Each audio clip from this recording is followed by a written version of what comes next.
en una de las sesiones de toma de ayahuasca, en la segunda creo que fue, yo me vi volando encima de una mariposa saliendo del infierno a despedir a mi abuelo. Y era un tema que yo había hablado con mi pareja.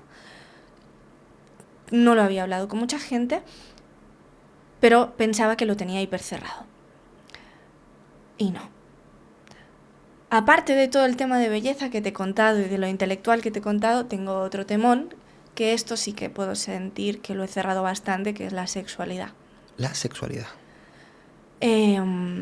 A los 17 años mi abuelo enfermó de cáncer de laringe y de cáncer de esófago. Y un día andando por la calle, una mujer, era alcohólico él, una mujer me paró y me preguntó, oye, ¿qué tal está tu abuelo? Y en ese momento sentí rabia. Y no sabía por qué había sentido rabia. Y era como, ¿pero por qué estoy sintiendo rabia? Mi abuelo está enfermo, me han preguntado por él. Es algo muy inusual, anormal. Me voy y me siento delante de la tele porque me encantan los dibujos animados.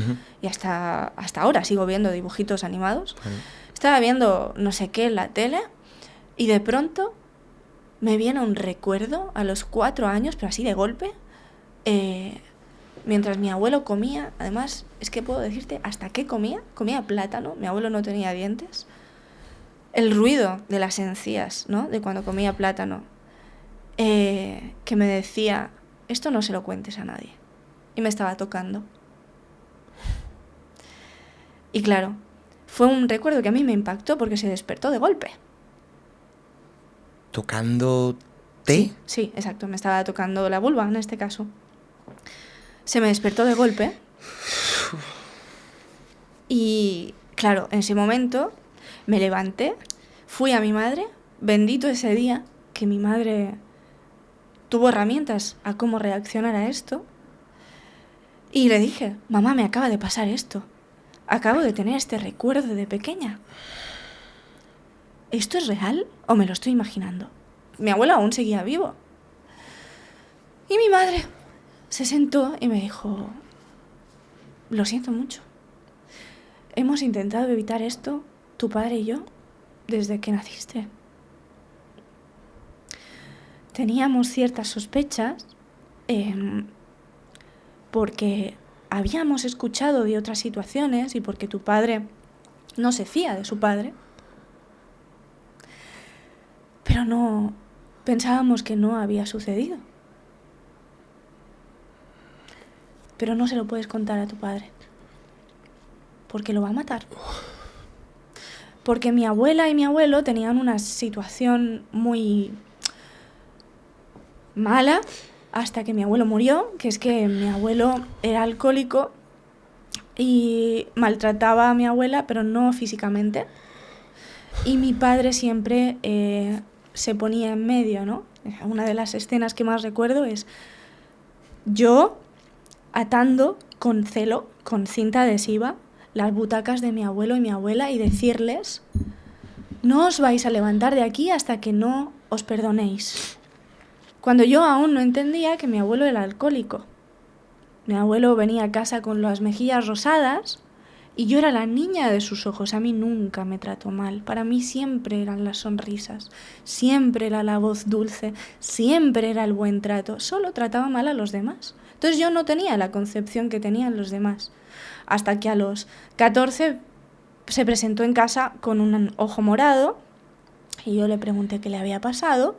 Mi abuela le dijo, dile la verdad, y mi abuelo me dijo que mi padre le había golpeado porque él le había llamado X a mi abuela delante de él.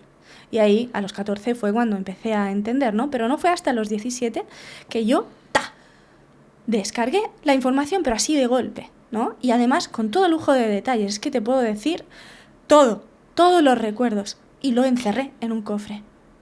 Pero ahí empecé a ver cómo a raíz de todo el tema de la imagen, todo el tema de la intelectualidad, yo le había dado importancia a que mi mamá me decía, encima las comparativas entre hermanos, ¿no? Tu hermano es el bonito, pero tú eres atractiva. Entonces, ¿cómo me vendí yo? que me quieran tengo que dar sexo, Madre mía. ¿no? Claro. Y ahí empecé pues a encontrar en las relaciones sexuales la forma de que el otro me quisiera.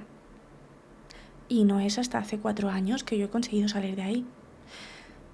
Y cuesta mucho. Porque un abuso te puede llevar a negar el placer o te puede llevar al otro lado, a venderte a través del placer, ¿no? Como que lo intelectual, la sexualidad y la imagen han sido las 3 líneas dentro de mi vida que he tenido que tratar constantemente y que sé que están en mi estructura y que voy a llevar para siempre, ¿no?